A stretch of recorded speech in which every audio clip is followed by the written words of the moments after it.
ಇನ್ನು ಕೊಪ್ಪಳದಲ್ಲೂ ಕೂಡ ಗಿಲ್ಲಿ ಅಭಿಮಾನಿಗಳ ಅಬ್ಬರ ಮುಂದುವರಿತಾನೆ ಇದೆ. ಗಿಲ್ಲಿ ಅಲಿಯಾಸ್ ನಟರಾಜ್ ಗೆಲ್ಲುವಂತೆ ಪೂಜೆ ಪುನಸ್ಕಾರ ಈಗ ನಡೀತಾ ಇದೆ. ಗಿಲ್ಲಿ ಗೆಲ್ಲಿ ಅಂತ ಹುಲಿಗೆಮ್ಮ ದೇವಿಗೆ ಪೂಜೆ ಪುನಸ್ಕಾರಗಳು ನಡೆದಿದ್ದಾವೆ. ಕೊಪ್ಪಳದ ಹುಲಿಗೆಮ್ಮ ದೇವಿಗೆ ಅವರ ಅಭಿಮಾನಿಗಳು ಹರಕೆಯನ್ನು ಹೊತ್ಕೊಂಡಿದ್ದಾರೆ. ಯಾಕಂದರೆ ಈ ಕೊಪ್ಪಳದ ಹುಲಿಗೆಮ್ಮ ದೇಗುಲ ಏನಿದೆಯಲ್ಲ, ದೇವಿ ಇದೆಯಲ್ಲ, ತುಂಬ ಫೇಮಸ್ಸು, ತುಂಬ ಪ್ರಸಿದ್ಧಿ ಪಡೆದಿರುವಂತಹ ದೇಗುಲ ಅದು. ಕೊಪ್ಪಳದ ಹುಲಿಗೆಮ್ಮ ದೇವಿಗೆ ಈ ಗಿಲ್ಲಿ ನಟನ ಅಭಿಮಾನಿಗಳು ಹೋಗಿ ಪೂಜೆ ಪುನಸ್ಕಾರಗಳನ್ನು ಮಾಡಿರೋದು ನೋಡಿ.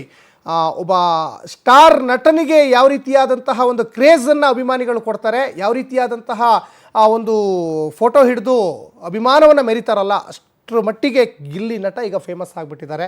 ಮತ್ತೊಂದು ಕಡೆ ನೋಡಿ, ಗೆದ್ದು ಬಾ ಗಿಲ್ಲಿ, ಬಿಗ್ ಬಾಸ್ 12, ಶ್ರೀ ಹುಲಿಗೆಮ್ಮ ದೇವಿ ಕೃಪೆ ಇರಲಿ ಅಂತ ಹೇಳಿಬಿಟ್ಟು ಒಂದಿಷ್ಟು ಪೋಸ್ಟ್ರುಗಳು ಕೂಡ ಹರಿದಾಡ್ತಾ ಇದ್ದಾವೆ. ಇದು ಕೊಪ್ಪಳದಲ್ಲಿ ಅವರ ಅಭಿಮಾನಿಗಳು ಗಿಲ್ಲಿ ನಟನ ಫೋಟೋವನ್ನು ಹಿಡಿದು ಅಭಿಮಾನವನ್ನು ಮೆರಿತಾ ಇರೋದು, ಜೊತೆಗೆ ದೇವತೆಯಲ್ಲಿ ಹೋಗಿ ಅಲ್ಲಿ ಪೂಜೆ ಪುನಸ್ಕಾರಗಳನ್ನು ಮಾಡಿ ದೇವರಲ್ಲಿ ಮೊರೆ ಇಟ್ಟಿದ್ದಾರೆ. ಈ ಸಲ ಬಿಗ್ ಬಾಸ್ 12ರ ಸೀಸನ್ನ, ಬಿಗ್ ಬಾಸ್ನ ಒಂದು ಟ್ರೋಫಿಯನ್ನು ಈ ಸಲ ಗಿಲ್ಲಿ ನಟನ ಮುಡಿಗೆ ಸಿಗಬೇಕು ಅಂತ.